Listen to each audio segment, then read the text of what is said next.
வணக்கம், காஞ்சிகேசன் பேசுகிறேன். எப்படி இருக்கீங்க? இப்போ நான் நியூஸ் ஒன்று பார்த்தேன், அது கொஞ்சம் ஷேர் பண்ணிடுறேன். ஏன்னா இது ரொம்ப யூஸ்ஃபுல்லாக இருக்கும், இப்போத்துலேருந்தே யூஸ்ஃபுல்லாக இருக்கும். இது வந்து கரண்ட் நியூஸ் அப்படின்னு சொல்லலாம். ஏன்னா இது கரண்ட்டு சம்மந்தப்பட்ட நியூஸ். ஒரு ஃபோன் நம்பர் தரேன், அதை மட்டும் நீங்கள் உடனே எழுதி வச்சுக்கோங்க. எங்கேயும் மறக்காதீங்க. வீட்டில் செவத்துலலாம் எழுதிங்க, இல்லை கேலண்டர் இல்லை டைரியில் நோட் பண்ணிக்கோங்க, இல்லை ஃபோனில் நோட் பண்ணிக்கோங்க. நம்பர் சொல்லட்டுமா? 9498794987. 10 நம்பர் வருதா பாருங்கள். 9498794987. இது என்ன நம்பர்னா கஸ்டமர் கேர், இந்த இபி நம்பர்னு ஒன்று கொடுக்குறாங்க. இது பாதி பேர் தெரிஞ்சுக்கலாம், நிறைய பேர் தெரியாது. எனக்கே தெரியாது. நம்ம வீட்டில் ஒரு நாள் கரண்ட்டு ஃபெயிலியர் ஆகிட்டு, அதுக்கப்புறம் நம்ம ஏரியாவில் ஆட்கள் அந்த ஒயர்மேலாம் கொஞ்சம் தெரிஞ்சனால அவங்களாம் வந்து பார்த்தாங்க. அவங்ககிட்ட தான் இந்த நம்பர் வாங்கினேன். அதுவும் இப்போ நியூஸ்லேயும் வந்துச்சு. ஒரு நம்பர் ஒருத்தர் கொடுத்தாரு.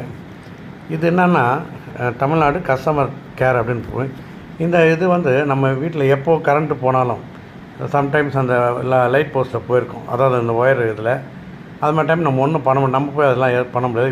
வீட்டிலே பீஸ் கேரியர் போயிருக்கோம். அந்த டைமில் நீங்கள் தெரிஞ்ச ஈவிக்காரை கூப்பிட்டா அவர் வரேன்னு வர பிஸியாக இருப்பார். அவங்க மேலே நம்ம சொல்லும்போது ஒருத்தர் சண்டே சார் இன்றைக்கி யாரும் இருக்க மாட்டாங்கன்றாங்க. ஆனால் 24/7 எல்லாருமே இருப்பாங்க. இந்த நம்பர் நீங்கள் ஃபோன் பண்ணிங்கன்னா, இது இங்கே நம்பர் கிடையாதுங்க. நீங்கள் எந்த ஏரியாவில் இருந்தால் தமிழ்நாட்டில் இந்த நம்பர் வச்சு நான் நேராக சென்னையில் இருக்குது இதனுடைய ஹெட் ஆஃபீஸ், அங்கே போயிடும். போனவுடனே அவங்க வந்து உங்களை ரிசீவ் பண்ணுவாங்க. நீங்கள் எங்கேருந்து பேசுகிறீங்க, உங்கள் இபி நம்பர் கேட்பாங்க.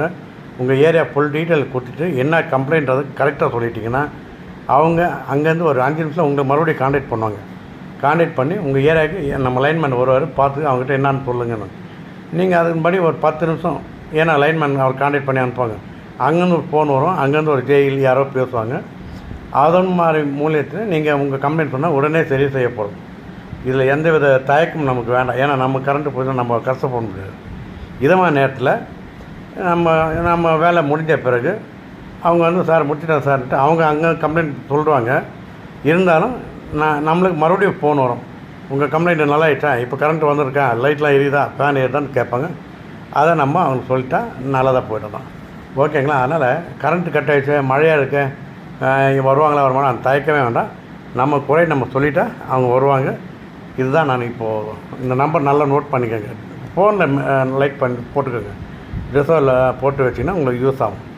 போட்டு எந்த ஒரு பதட்டமும் இல்லை, யாரையும் நம்ம கேட்க, நம்ம தெரிஞ்ச ஆள் அன்றைக்கி பிஸியாக இருப்பார், வராமல் போயிடுவார். சார் நாளைக்கு காத்தால வரேன் சார்னுவார், வராமல் போயிடுவார்.